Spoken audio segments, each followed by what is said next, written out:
Halo guys, perkenalkan nama saya Iwayan Pariarsana dari kelas Hukum Tata Negara D1.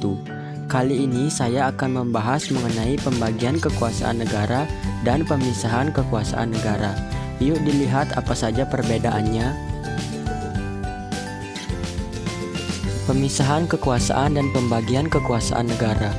Menurut Muhammad Kusnardi dan Harmali Ibrahim, dalam bukunya yang berjudul Pengantar Hukum Tata Negara, menjelaskan bahwa istilah pemisahan kekuasaan dan pembagian kekuasaan negara merupakan dua istilah yang mempunyai pengertian yang berbeda antara satu dengan yang lainnya. Pemisahan kekuasaan negara berarti kekuasaan negara tersebut dipisahkan dalam beberapa bagian, baik mengenai organnya maupun mengenai fungsinya, atau dengan kata lain, lembaga pemegang kekuasaan negara, yaitu lembaga-lembaga legislatif, eksekutif, dan yudikatif, merupakan lembaga yang terpisah satu sama lainnya, berdiri sendiri tanpa memerlukan checks and balance. Setiap lembaga melaksanakan fungsinya masing-masing. Contohnya, negara yang menganut sistem pemisahan kekuasaan negara adalah Amerika Serikat.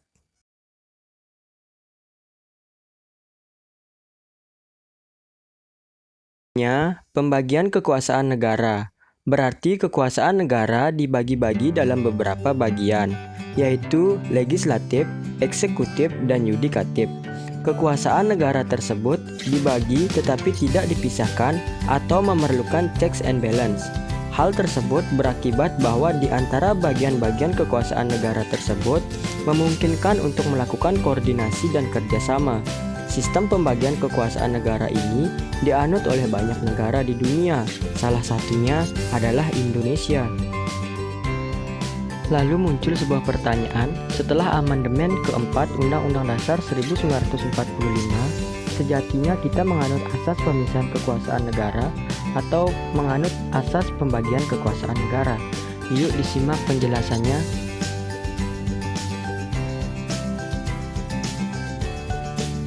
Penjelasannya sebagai berikut.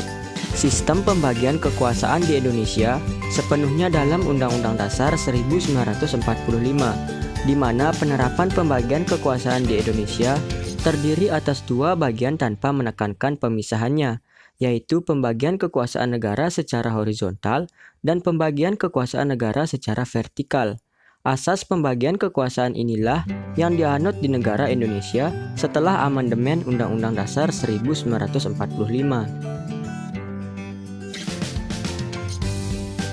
Pembagian kekuasaan secara horizontal adalah pembagian kekuasaan yang dilakukan pada tingkatan pemerintah pusat dan pemerintah daerah berdasarkan fungsi lembaga-lembaga tertentu. Pembagian kekuasaan pada pemerintah pusat mengalami pergeseran setelah adanya amandemen terhadap Undang-Undang Dasar 1945. Pergeseran pembagian kekuasaan tersebut adalah semula kekuasaan terbagi dalam kekuasaan legislatif, eksekutif, dan yudikatif berubah menjadi 6 kekuasaan negara, yaitu sebagai berikut. Pertama, kekuasaan eksekutif. Kekuasaan eksekutif merupakan kekuasaan negara untuk menjalankan undang-undang, dan presiden adalah pemegang kekuasaan pemerintahan menurut Undang-Undang Dasar 1945. Yang kedua, kekuasaan legislatif. Kekuasaan legislatif merupakan kekuasaan negara untuk membentuk undang-undang. Kekuasaan ini dipegang oleh badan legislatif, yaitu Dewan Perwakilan Rakyat atau DPR. Ketiga, kekuasaan yudikatif.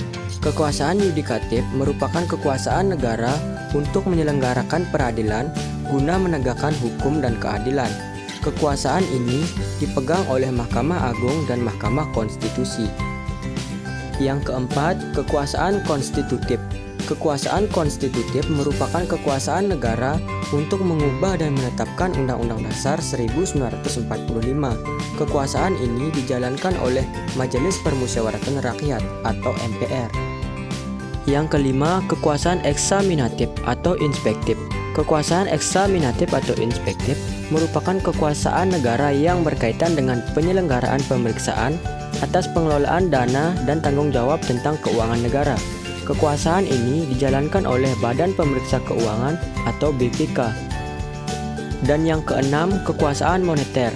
Kekuasaan moneter merupakan kekuasaan negara untuk menetapkan dan melaksanakan kebijakan moneter, mengatur dan menjaga pembayaran, serta memelihara kestabilan nilai rupiah. Kekuasaan ini dijalankan oleh Bank Indonesia selaku bank sentral di Indonesia. Selanjutnya, pembagian kekuasaan negara secara vertikal. Pembagian kekuasaan negara secara vertikal adalah pembagian kekuasaan negara berdasarkan, yaitu pembagian kekuasaan antara beberapa tingkatan, seperti provinsi, kabupaten atau kota.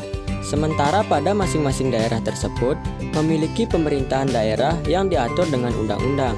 Pembagian kekuasaan negara secara vertikal menyebabkan adanya hubungan koordinasi, pembinaan dan pengawasan oleh pemerintah pusat dalam administrasi dan kewilayahan.